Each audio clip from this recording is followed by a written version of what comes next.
what was involved in going back to the basement?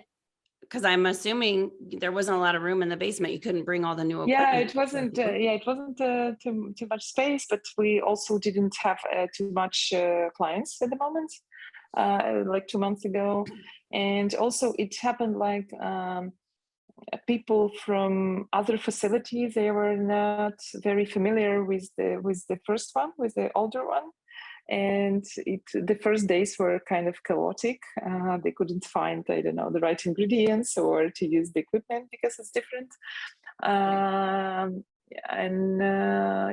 But then they like sorted out. I don't know, called their colleagues, decided what to do and what not to do. We changed the assortment like dramatically. We make it really short, very essential. Because before that we had like, I don't know, several hundreds of different goods in our bakery. And we just bake bread and some simple pastries, and then we still enlarge the assortment like every week when new people of the team come to work. So when we see that we have more people, we ask again the team what you can add to the assortment, what you can add to your production schedule today, and then we add the new goods. It's good that we have clients. We have good efforts of people who can sell it, and so it's like that. So I think that first days we bake just maybe 4-5 kinds of bread, and usually we bake like 30 different items of bread, and the same in all these on all other categories. Yeah. Okay. So how many people are working at the bakery right now today? So at the moment it's I think around 50, but not all of them are 100% involved. Okay. So I think that like 30, maybe 35 people are working like with their hands on the productions, on the both productions, because just a few days before the Easter, I think it was like 9 days ago, on 20th of April, we decide, so not me, but the team of new Bakehouse Garage, they decided to open the facility. So now the facility is working again. Unfortunately, at the moment, there is this very small turnovers. We have only like 30 clients per day, 40 clients per day. This is very, very small amount of people. Like before that, we have like 200, 250, 300 in the new one, in the new facility. So it was only the start of the business. Okay. And in the store, in Good Wine, in a good day, we have like 1,000 clients who buy the goods from the bakery assortment. So we are not used to like 30 clients per day. This is very strange. Yeah. But we hope that it will go better. But it all depends on the war, how it will go, and how safe Kyiv will be. Right. Yesterday was a lot of bad news, and today is a very bad day in terms of sales. Like very bad day. I think 3 times less turnover than yesterday. Even if today is Friday. So Friday is usually one of the biggest days. People when people are scared, they leave the city or they stay home with their loved ones, and they don't go out so much. Yeah.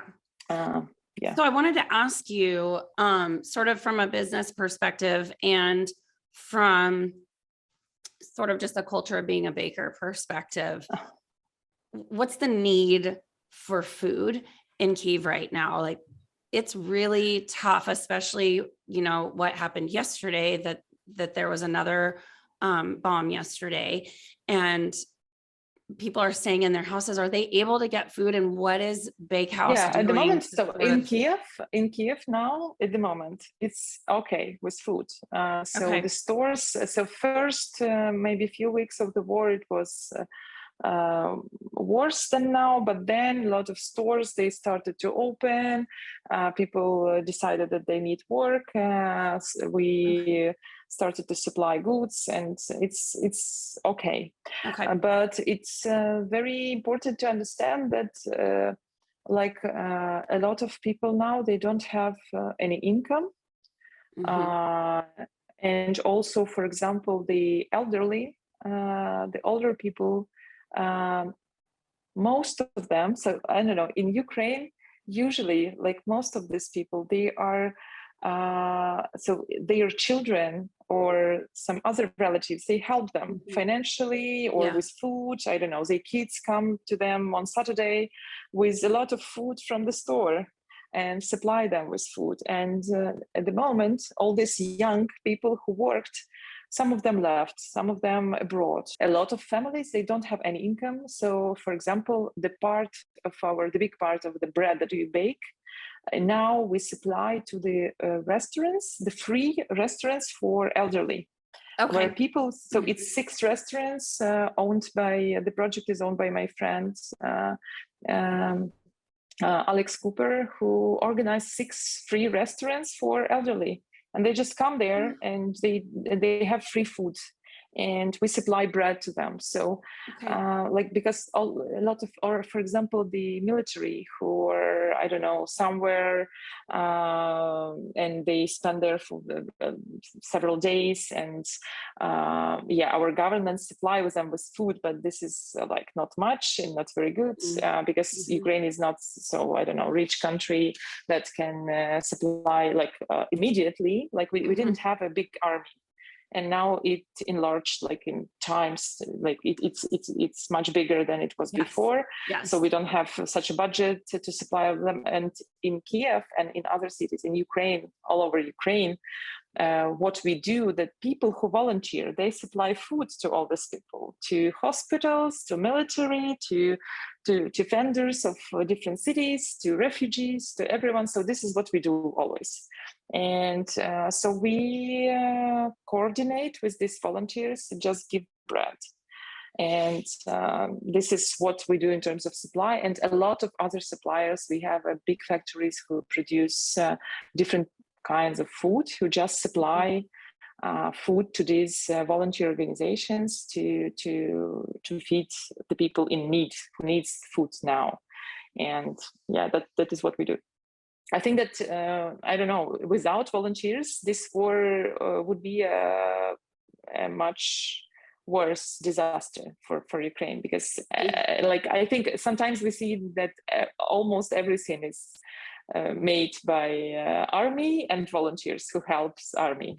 Like they supply anything like that you can imagine. I mean, I have to say, Anna, the strength and resilience of the Ukrainian people is beyond anything I've ever experienced or seen in my life. It's incredible. And I think that even Ukrainians themselves or ourselves, we are surprised that we are able to do this. Like, I think that before we didn't know so much good about ourselves before this war.